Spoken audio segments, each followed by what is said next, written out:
If homebrewers are to be believed, you need a hazmat suit, a laboratory, and a doctorate in microbiology just to make a gallon of mead. I've seen people freak out because they touched a sanitized spoon. I've seen people soak equipment in Star San for hours. I've heard of people dumping perfectly good brews because they thought they didn't sanitize properly. And honestly, I think people are sanitizing as if they're performing surgery. The problem here is fear-based brewing. Don't get me wrong, sanitizing is important. It's not the end-all be-all, but it's very important. But somewhere along the way, people got the idea that you have to be perfect about your sanitization rather than good enough to be safe with your sanitization. Examples: you're brewing and you accidentally touched the funnel. You opened a lid for 5 seconds. You didn't soak something long enough. You've sanitized it twice and you're still not sure. You sanitize the hydrometer. You sanitize it again. You sanitize the sanitizer. New brewers get the idea that one mistake equals instant failure. That's just not true. Now, where does all this come from? A lot of it actually comes from horror stories online. People who have had a bad experience because of bad sanitation practices. That doesn't equate the same way though. And here's the other side to that. You only hear about the failures. You never hear somebody say, "Oh, I forgot to sanitize a spoon and everything worked out just fine." You never hear those stories. You're only going to hear the negative side. So of course, it gives the impression that one tiny slip up means catastrophe. The reality though is that brewing is really forgiving. I mean, people have been doing this for thousands of years. And yes, every time I talk about sanitizing, I hear this one. People have been doing this for thousands of years and they didn't have Star San back then. I wonder how they kept it clean. Well, there's more to that story, and I'll get to that in just a second. I believe that back in the day, people drank what they made, not because it tasted good all the time. Of course, it had to have tasted good at some point and give them the drunken feeling, or else they wouldn't keep doing it. But I believe they drank a lot of infected or bad tasting, off-flavored brews. And here's why. Without proper sanitization, I'm sure they got infections more often than we do today. Plus, they didn't know what germs were thousands of years ago. They didn't understand these things like we do today. They weren't as clean in their daily life as we are today. They didn't wash their hands, and they used one hand to wipe with and one hand to eat with, if you get my drift.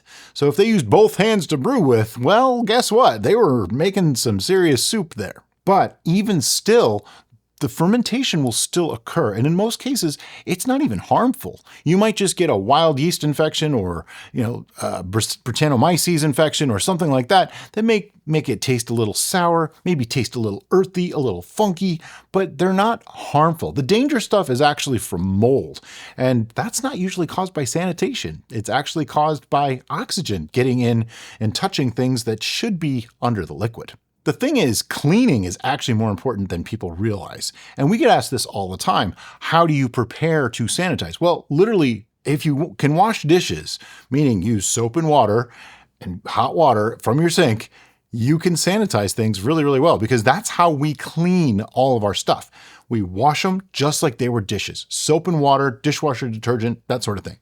Let them dry, then we sanitize them when we're ready to use them. That's it. That's all you got to do.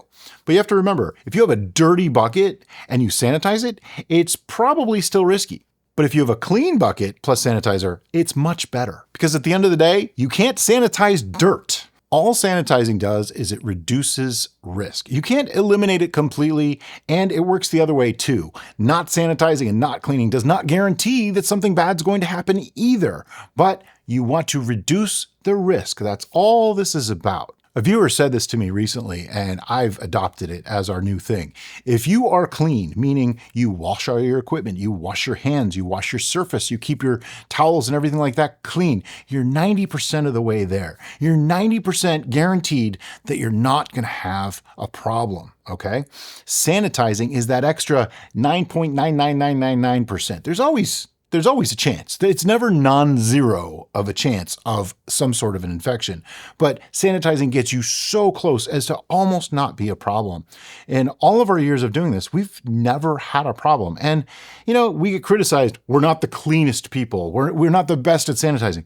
No, we're not. And I don't think anybody is. Unless you make a hazmat suit and a clean room, which please don't. There's just no reason to go that crazy for brewing. Like I said, with our practices that people pick on us for all the time, we've not had an infection. The things that do cause problems are things like dirty equipment. And I mean like inside the little spigots, just the edges of an auto siphon, all the little tiny areas that you might have forgot to clean.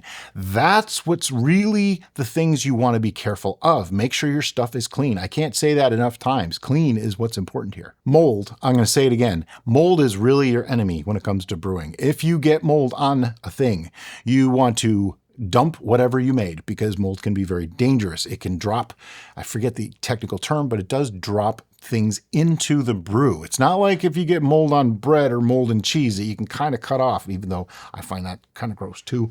But if you get mold in a brew, you want to dump it out just for your own safety. I'd much rather see you lose the investment in that brew than have to make a trip to the hospital.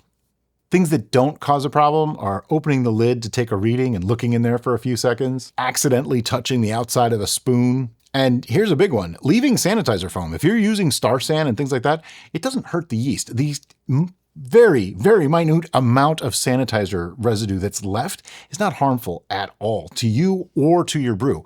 However, here is one big, big thing. Do not let your pets anywhere near Star San, okay?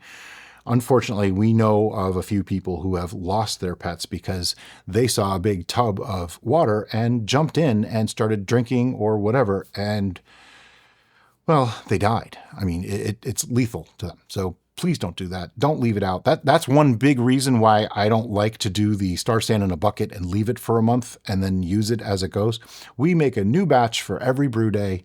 Just everybody's safer. It's just better all around. Plus, we know that it's fresh. We know that it's effective. Some people do act, though, like sanitizing is like a spa treatment. The reality is just follow the directions, use the correct dilution, and use the proper contact time. Done. You do not get extra credit for soaking it overnight.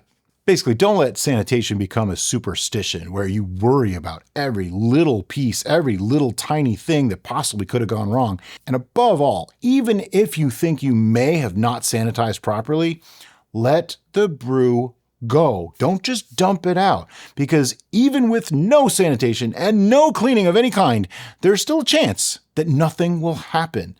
So live for that chance rather than guaranteeing it's done by dumping it out. So to summarize, be clean, be sanitary, and be careful. But don't be afraid. Brewing should be fun. Brewing should be relaxing. Brewing should not feel like prepping for surgery. What is the most ridiculous sanitization advice you've ever heard? Leave a comment below. And as always, guys, thanks so much for watching, and have a great day.